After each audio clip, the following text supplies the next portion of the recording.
আসসালামু আলাইকুম everyone, welcome back to my channel recipes by Filza's মম।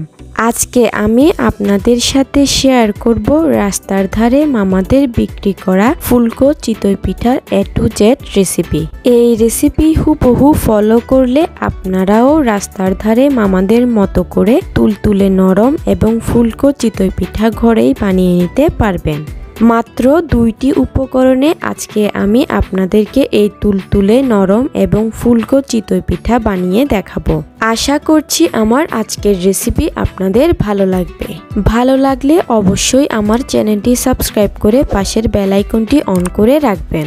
তাহলে আমি আর কথা না বাড়িয়ে রেসিপিতে চলে যাচ্ছি।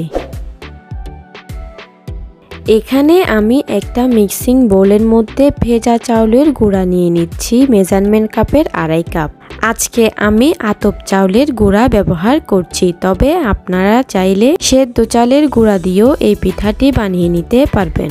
আমার এই চাউলের গুঁড়াগুলো ফ্রিজে সংরক্ষণ করে রেখে দেওয়া চাউলের গুঁড়া।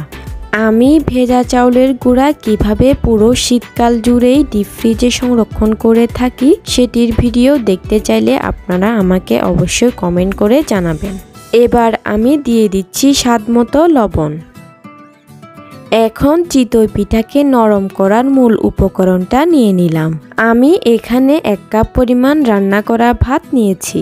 এই ভাতটাই মূলত চিতই পিঠাটাকে নরম করতে এবং ফুলাতে সাহায্য করবে।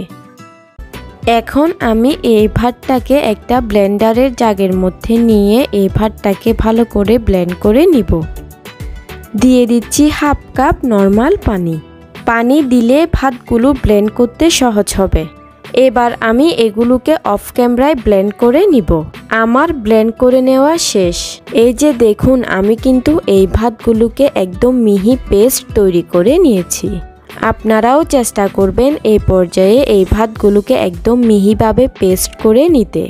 এবার এই চাউলের গুঁড়ার মধ্যে আমি ব্লেন্ড করে রাখা ভাতের থেকে 1/2 কাপ পরিমাণ ভাতের পেস্ট এই চাউলের গুঁড়ার মধ্যে দিয়ে দিচ্ছি। এবার আমি অল্প অল্প করে কুসুম গরম পানি দিয়ে এই চাউলের গুঁড়া আর ভাতের মিশ্রণকে মেখে চিতই পিঠার ব্যাটার তৈরি করে নিব। এবার অল্প অল্প করে পানি দিয়ে হাতের সাহায্যে এরকম করে মেখে নিতে হবে। আমি 2 থেকে 3 মিনিটের মতো এই চাউলের গুঁড়াকে অল্প পরিমাণে পানি দিয়ে প্রথমেই এরকম একটু কষলিয়ে নিব। 2 মিনিট কষলিয়ে মেখে নেওয়ার পর এবার আমি আবারও অল্প পরিমাণে পানি দিয়ে হাতের সাহায্যে মেখে নিব। এই ব্যাটারটি তৈরি করতে আমার প্রথম থেকে শেষ পর্যন্ত টোটাল 2 কাপ পরিমাণে পানি লেগেছে।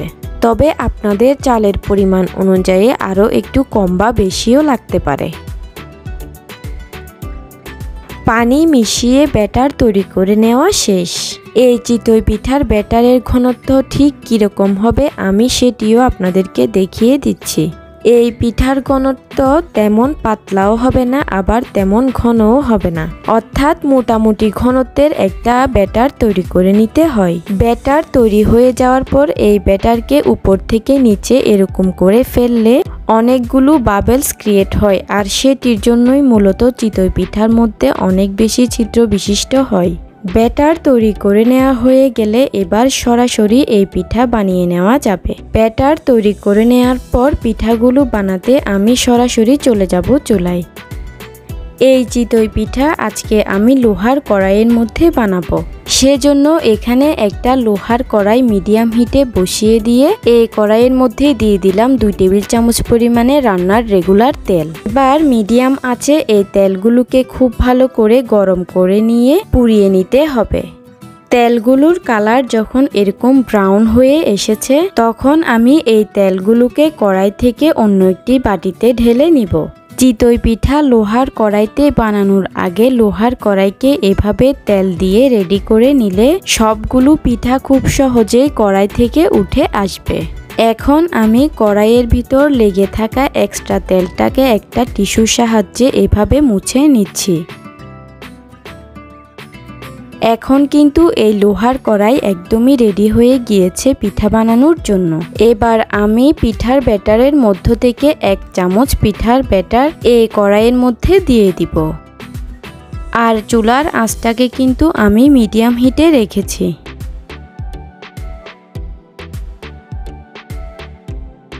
এখন ঢাকনা দিয়ে ঢেকে অপেক্ষা করব 1 মিনিটের মতো। 1 মিনিটের মধ্যেই কিন্তু এই পিঠা হয়ে যাবে। 1 মিনিট পরে আমি ঢাকনাটা খুলে নিচ্ছি। দেখুন আমার প্রথম পিঠাটা মাশাআল্লাহ করে কতটা ফুলকো হয়েছে। এবার একটা ছুরির সাহায্যে এরকম একটু আলগা করে দিলেই পিঠাটা খুব ইজিলি প্যান থেকে উঠে আসবে। দেখুন আমার প্রথম পিঠাটাও কতটা পারফেক্ট হয়েছে। ফুলকো, অসংখ্য ছিদ্র বিশিষ্ট এবং নরম তুলতুলে হয়েছে। এবার আমি একই প্রসেসে দ্বিতীয় পিঠাটিও আপনাদেরকে বানিয়ে দেখিয়ে দিচ্ছি।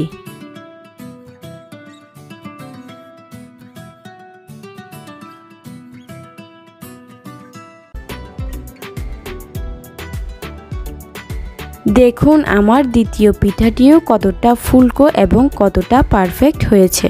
একই প্রসেসে আমি সবগুলো পিঠা একে একে বানিয়ে নিব। আমার সবগুলো পিঠা বানিয়ে নেওয়া শেষ।